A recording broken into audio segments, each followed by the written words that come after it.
Ya, kita awali MNC News Today hari ini dengan perkembangan penanganan pasca gempa Turki dan Suriah, di mana dua warga negara Indonesia, ibu dan anak, menjadi korban meninggal dunia setelah gempa dahsyat mengguncang Turki. Nia Marlinda dan anaknya bersama suami yang berkewarganegaraan Turki ditemukan meninggal dunia di antara reruntuhan gedung apartemennya.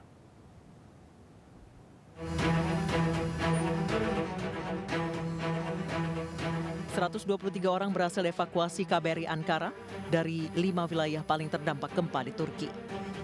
2 warga negara Malaysia dan 1 warga negara Myanmar ikut dievakuasi bersama warga negara Indonesia. 3 warga negara Indonesia yang sebelumnya dinyatakan hilang di Hatay juga kini sudah berhasil ditemukan dalam kondisi selamat. 2 WNI lainnya di Diyarbakir hingga saat ini masih dalam pencarian tim KBRI. Sementara 1 orang warga negara Indonesia asal Bali atas nama Nia Marlinda beserta suami, warga negara Turki, dan seorang anak berusia 1 tahun ditemukan meninggal dunia karena tertimbun reruntuhan di Kahramanmaras. Nia Marlinda berangkat ke Turki pada tahun 2020 dan menikah dengan pria berkewarganegaraan Turki pada 2021. Sejak menikah, almarhumah belum pernah pulang ke Indonesia karena pandemi COVID-19.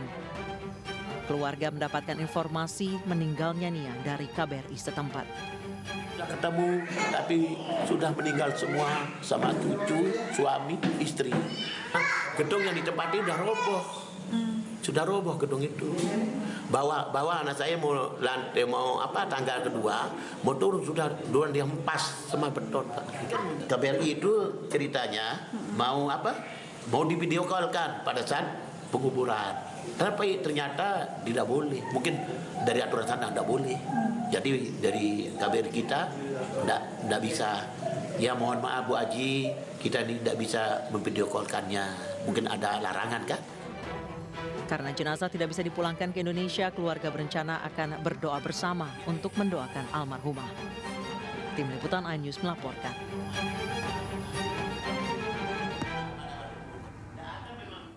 Evakuasi warga negara Indonesia dari lokasi gempa Turki berlangsung dramatis. Perjalanan dari sejumlah titik jemputan terhambat jalan-jalan yang parah serta terhadang badai salju bersuhu 4 hingga 7 derajat Celcius.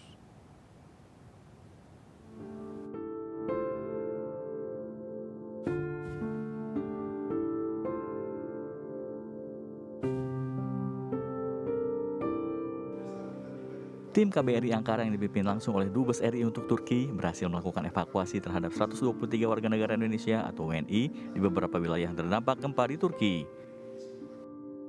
Pihak KBRI meminta para WNI yang dievakuasi itu segera memberi kabar keluarga di Indonesia. Evakuasi di tengah kondisi jalan dan fasilitas umum lainnya yang rusak parah akibat gempa memang bukan pekerjaan mudah.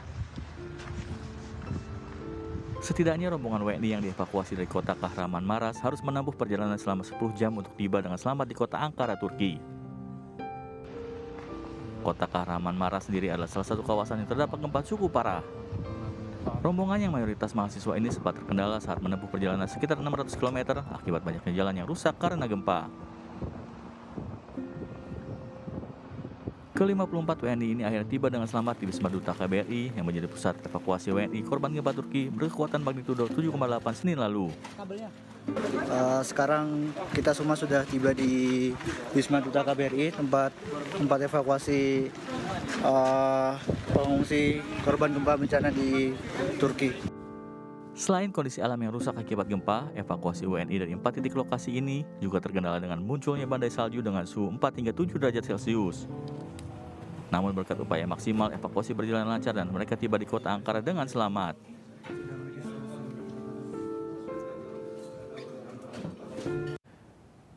Dan untuk mengetahui informasi terkini mengenai kondisi warga negara Indonesia di Turki, sudah bergabung bersama kami melalui sambungan Zoom Direktur Perlindungan WNI Kementerian Luar Negeri Republik Indonesia, Bapak Yuda Nugraha. Halo, selamat siang Pak Yuda. Selamat siang Pak Samuel. Pak Yuda, boleh diinformasikan bagaimana kondisi terakhir warga negara kita yang menjadi korban gempa Turki Suriah pada saat ini? Ya, update terakhir yang kami terima dari KBRI Ankara, sebagaimana sudah disampaikan sebelumnya, kita mengirimkan 4 tim ke 4 titik di wilayah yang paling terdampak, yaitu di Gaziantep, di Kahramanmaraş, di Hayat, dan juga di Diyarbakir. Nah, dari keempat tim tersebut, sebagaimana tadi juga sudah disampaikan bahwa tiga orang yang sebelumnya hilang kontak sudah dapat ditemukan dengan selamat, dan kemudian 2 warga negara Indonesia kita temukan dalam keadaan meninggal. Dan saat ini tim sudah membantu proses pemulasaraannya. Informasi terakhir yang kami terima, jenazah akan dimakamkan pada hari ini. Kemudian 123 warga negara Indonesia yang sudah tidak memiliki tempat tinggal dan karena cuaca musim dingin yang buruk di Turki, kita lakukan proses evakuasi dan informasi terakhir 123 orang tersebut sudah berada di Ankara dengan selamat dan kita tempatkan di Wisma Duta KBRI. Dari 123 tersebut ada 2 warga negara Malaysia dan juga 1 warga negara Myanmar. Selain itu dapat kami updatekan juga situasi yang ada di Suriah.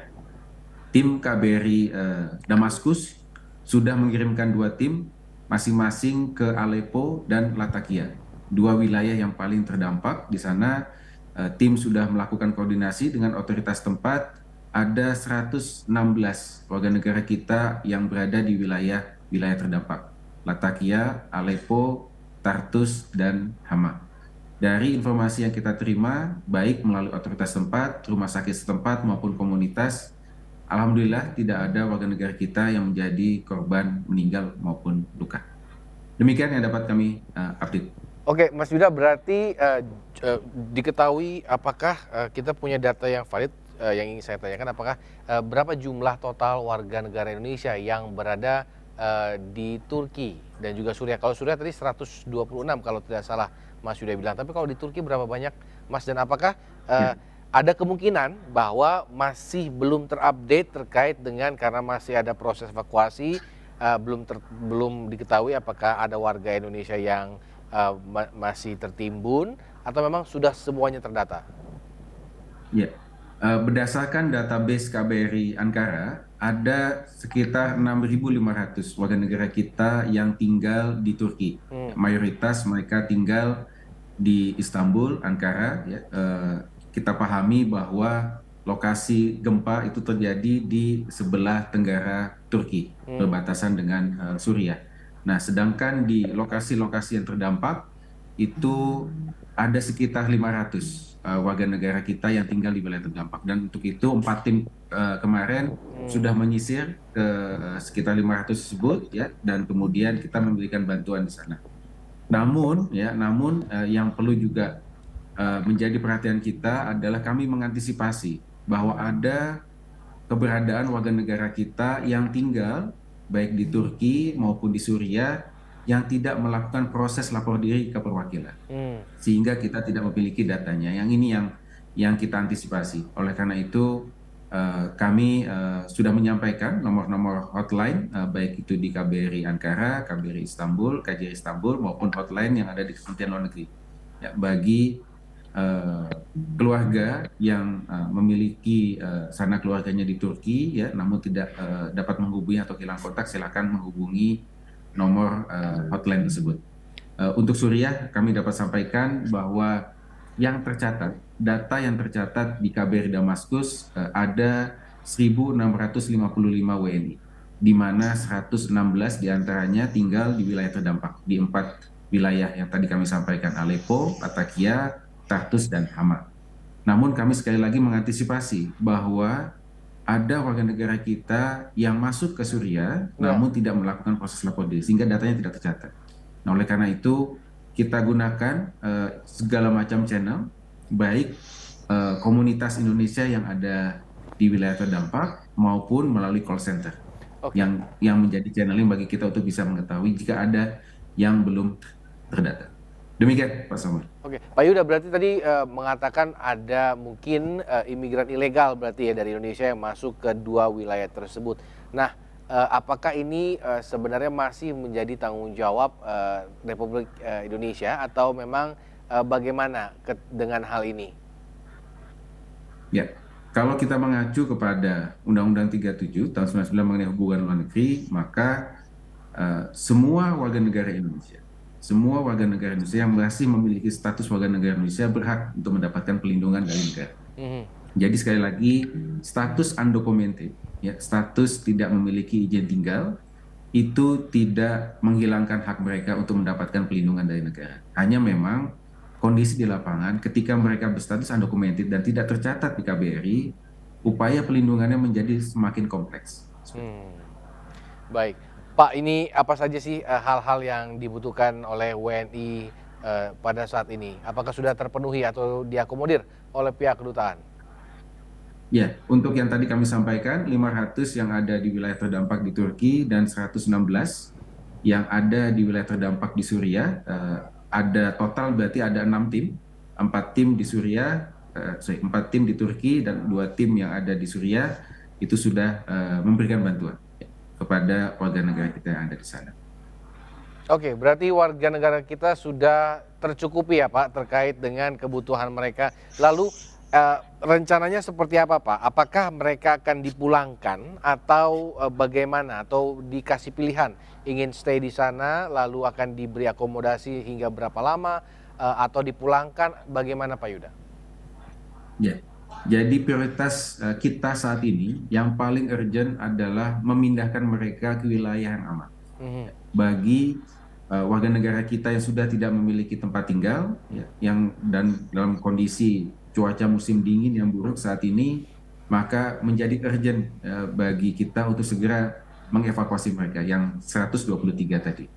Ya, sedangkan yang di Suriah yang 116 kondisinya masih relatif aman mereka di sana.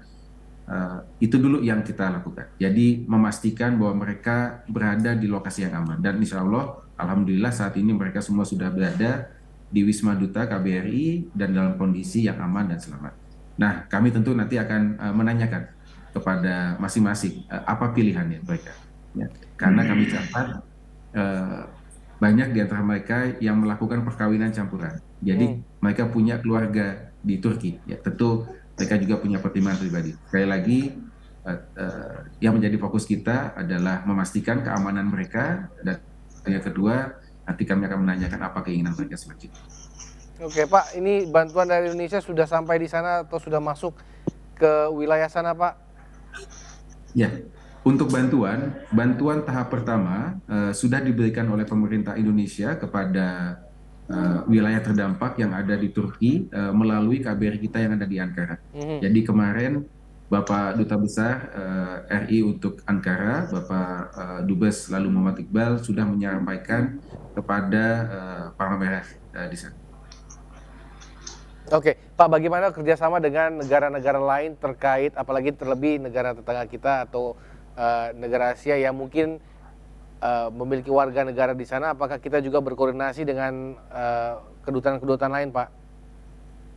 Ya, sebagai referensi bahwa di tingkat ASEAN kita telah memiliki kesepahaman, guidelines untuk memberikan bantuan kekonsuleran dalam keadaan darurat.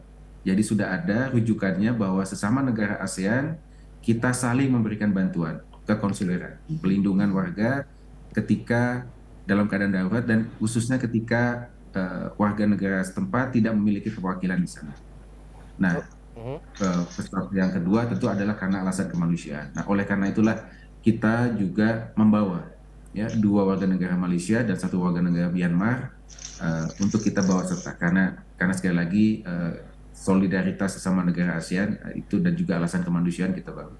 Dan ini bukan hanya terjadi untuk ya gempa Turki juga, untuk berbagai macam proses evakuasi yang kita lakukan, kita juga membantu sesama negara ASEAN. Contohnya pada saat evakuasi WNI dari Kabul, ketika Kabul jatuh ke tangan Taliban, pada saat itu kita pun mendapatkan permintaan dari pihak Filipina untuk bisa membawa 5 warga negaranya. Dan kemudian kita juga akhirnya bisa mampu evakuasi mereka ke Indonesia.